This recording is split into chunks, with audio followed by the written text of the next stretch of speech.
Hello everyone, কেমন আছো তোমরা সকলে? আশা করছি সকলে খুব ভালো আছো, সুস্থ আছো। এই মুহূর্তে দাঁড়িয়ে আমাদের রাজ্যের সবথেকে যে গুরুত্বপূর্ণ পদে তার রেজিস্ট্রেশন প্রক্রিয়া শুরু হয়ে গেছে। হ্যাঁ, এর মধ্যে তোমরা হয়তো অনেকে রেজিস্ট্রেশন করে ফেলেছো, আর অনেকে হয়তো করবে। আর হ্যাঁ, আমি সেই পরীক্ষাটার কথা বলছি যেটা হচ্ছে গ্রাম পঞ্চায়েতে নিয়োগ। তোমরা জানো যে গ্রাম পঞ্চায়েতে প্রায় 6,500 ভ্যাকেন্সি রয়েছে। এটা সংখ্যাটা কম নয়, বড় ভ্যাকেন্সি। এবং আমাদের নতুন পঞ্চায়েত মন্ত্রী উনি তো বলে দিয়েছেন যে এই প্রসেস দ্রুত কমপ্লিট করতে হবে। এবং সাথে সাথে যারা রেজিস্ট্রেশন করে ফেলেছো তারা কোনো চিন্তা নেই, তারা আজকে থেকে এই ভিডিওটা দেখার পর থেকে পড়াশোনা শুরু করে দাও। আর যারা রেজিস্ট্রেশন এখনও কমপ্লিট করে ওঠোনি তাদের উদ্দেশ্যে আমি বলে দিই আজকে রেজিস্ট্রেশন কীভাবে করতে হয়, কি কি ডকুমেন্টস লাগবে, কিভাবে করবে, কোথা থেকে করবে, সমস্ত প্রসেস আমি তোমাদের জানিয়ে দেবো। এবং আজকের ভিডিওতে আমি দেখিয়ে দেবো যে ডকুমেন্টস কীভাবে আপলোড করতে হয় সেগুলোকে নিয়ে আমি দেখিয়ে দেবো, কারণ অনেক সমস্যা হচ্ছে। তার সাথে আমি আরও একটা বড় ঘোষণা করি। দেখো, গ্রাম পঞ্চায়েত নিয়ে সবাই পড়াশোনা করছো, তো গ্রাম পঞ্চায়েত নিয়ে যারা পড়াশোনা করছো, যাদের মনে হচ্ছে সঠিক গাইডেন্স পাস করার মতো, চাকরি পাওয়ার মতো যে সঠিক গাইডেন্স দরকার হয়, গ্রাম পঞ্চায়েত ফ্রিতে ব্যাচ দরকার হয়, তাহলে আমরা প্রথম 100 জনকে সম্পূর্ণ ফ্রিতে ব্যাচ দিয়ে দেবো। যারা কমেন্ট করবে, ঠিক আছে, তারা অতি অবশ্যই পাবে, কারণ কমেন্টে তুমি তোমার নাম আর ডিস্ট্রিক্ট মেনশন করে নিও। প্রথম 100 কমেন্ট যারা থাকবে তাদের প্রত্যেকে ধরে ধরে ফ্রিতে ব্যাচ ঘোষণা করে দেবো আমরা, ঠিক আছে? তাহলে চলো, সবার প্রথমে আমি তোমাদের ঘোষণা করে দিই যে বিষয়টা, যে কারা কারা ফর্ম ফিল আপ করতে পারবে। দেখো, তুমি যদি 8 পাস হয়ে থাকো তুমি আবেদন করতে পারবে, তুমি যদি মাধ্যমিক পাস হয়ে থাকো আবেদন করতে পারবে, তুমি যদি উচ্চ মাধ্যমিক পাস হয়ে থাকো আবেদন করতে পারবে, যদি গ্র্যাজুয়েশন পাস হয়ে থাকো তাহলে আবেদন করতে পারবে, কোনো অসুবিধা নেই। এবং জেনারেল ক্যাটাগরি ছেলে মেয়েদের জন্য আরও খুশি খবর, কারণ চাকরির পরীক্ষা বয়স আরও 5 বছর বাড়িয়ে দিয়েছে আমাদের নতুন মুখ্যমন্ত্রী। এবং সাথে সাথে এসটি এসসিতে আরও 5 বছর এবং ওবিসিতে আরও 3 বছর। তো নতুন যে রেজিস্ট্রেশন প্রক্রিয়া চলছে সেই রেজিস্ট্রেশন প্রক্রিয়ার সম্পূর্ণ গাইডলাইন আমি তোমাদের আজকের এই ভিডিওতে দেখিয়ে দেবো। সবার প্রথমে আসি যে এই রেজিস্ট্রেশন প্রক্রিয়া কমপ্লিট করতে গেলে কি কি ডকুমেন্টস লাগবে। এগুলো আগে হাতে রেডি করে নাও, তারপর রেজিস্ট্রেশন করতে যেও। সবার প্রথমে দেখে রাখো তোমার একটা ভ্যালিড মোবাইল নাম্বার লাগবে। অনেকে কি করে যে এই নাম্বার ওর নাম্বার দিয়ে দিই, নিয়ে সমস্যার মধ্যে পড়তে হয়।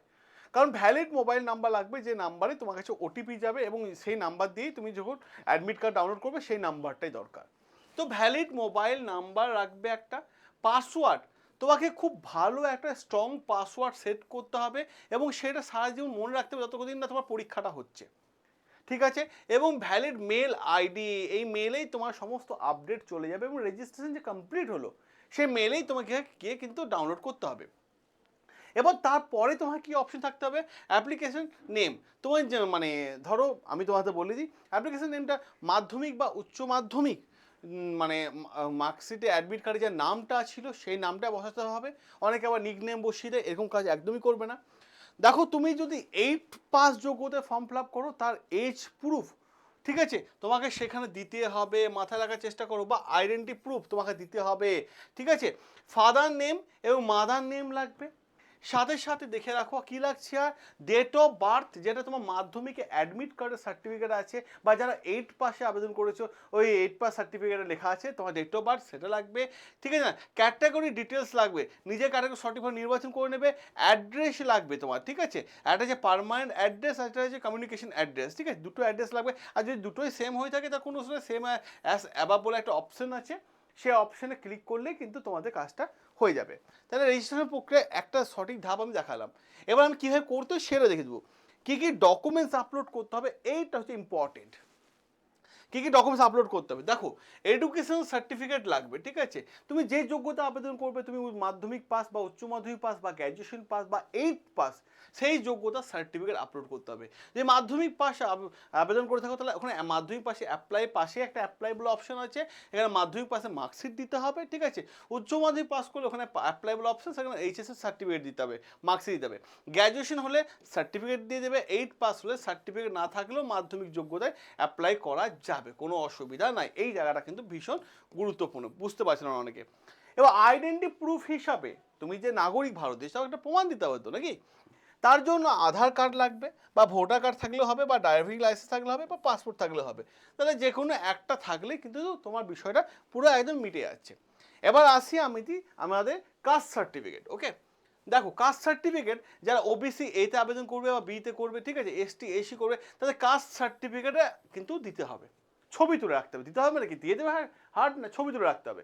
এবার প্রশ্ন হচ্ছে এই জায়গাটাতে যে যারা জেনারেল ক্যাটাগরিতে আবেদন করবে তাদের তো কাস্ট সার্টিফিকেট লাগবে না, দরকার আছে কি? দরকার নেই। এবার ওবিসি ক্যান্ডিডেটদের গুরুত্বপূর্ণ আপডেট এইখানে আমি একটা দিয়ে দিই। ওবিসি ক্যান্ডিডেট দেখো গুরুত্বপূর্ণ আপডেট কি, ক্যাটাগরি পরিবর্তন হয়েছে, ওবিসি এ থেকে এখন ওবিসি বি, ওবিসি বি থেকে এখন ওবিসি এ, নানা রকম ক্যাটাগরি পরিবর্তন হয়েছে। এবং দেখো ওখানে যাদের নতুন সার্টিফিকেট এখনও হাতে আসেনি তারা আপাতত পুরনো সার্টিফিকেট আপলোড করে রাখতে হবে এবং এডিট উইন্ডোতে গিয়ে চেঞ্জ করতে হবে, ঠিক আছে? এডিট উইন্ডো গেলে তুমি চেঞ্জ করে নিতে পারবে। এবার রেজিস্ট্রেশন নাও বলে যে অপশানে থাকবে সেখানে গিয়ে চেঞ্জ করতে হবে। কী হচ্ছে দেখো, পোর্টালে চলে যাও, পোর্টালে চলে যাও, ঠিক আছে, পোর্টালে গিয়ে তোমাকে আবেদন সম্পূর্ণরূপে প্রসেসে করতে হবে। আমি বলি যে রেজিস্ট্রেশন মানে হয়ে গেলে কি চেঞ্জ করা যাবে না?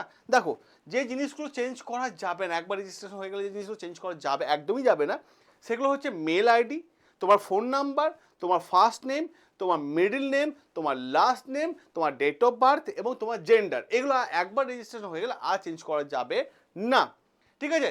Registration form fill up process কী কী থাকবে, মোবাইল নাম্বার যেটা বললাম, মেল আইডি, তোমার first name, last name, date of birth এবং পাসওয়ার্ড কিন্তু তোমাকে দিতে হবে, মাথায় রাখার চেষ্টা করবে। স্টেপ টুয়ে কী কী পাবে? স্টেপ টুয়ে পাবে জেনারেল ইনফরমেশন, ঠিক আছে, বাড়ি কোথায়, অ্যাড্রেস কী আছে, এই সমস্ত ইনফরমেশন লাগবে। তারপর কমিউনিকেশন অ্যাড্রেস লাগবে, ঠিক আছে, সোশ্যাল ইনফরমেশন লাগবে, আইডেন্টি কার্ড লাগবে, তুমি মানে মাধ্যমিকে আধার কার্ড বা ভোটার কার্ড তুমি দিয়ে দিতে পারো, ফ্যামিলি ইনফরমেশন লাগবে দিয়ে দেবে, এডুকেশন সার্টিফিকেট যা লাগা সব দিয়ে দেবে। আমি তোমাদের দেখিয়ে দিলাম কী কীভাবে করতে হবে। এবার দেখো ল্যাঙ্গুয়েজ সিলেকশন বলে একটা অপশন আছে, language selection Bengali, English, Hindi, Nepali, ঠিক আছে, যে এগুলো জানতে লিখতে পড়তে জানতে পারলেই হবে। তারপর ডকুমেন্টস আপলোড করে দাও, কোনো অসুবিধা নেই। এইভাবে সমস্ত প্রসেসটা কমপ্লিট করে নাও।